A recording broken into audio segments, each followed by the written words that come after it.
Hospital akan penuh dengan pesakit jantung. Bawa kereta begini. Semua orang bawa motosikal. Kenapa Islam haramkan minuman keras?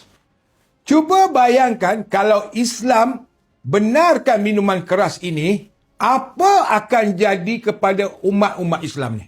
Semua. Satu hari, berapa ramai suami isteri yang akan bergaduh dalam rumah?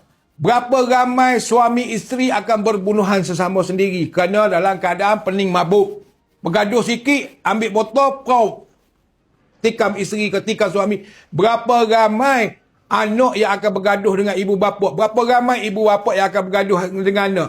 Kalau Islam benarkan minuman keras, cuba bayangkan apa akan jadi atas jalan raya. Semua orang bawa kereta begini.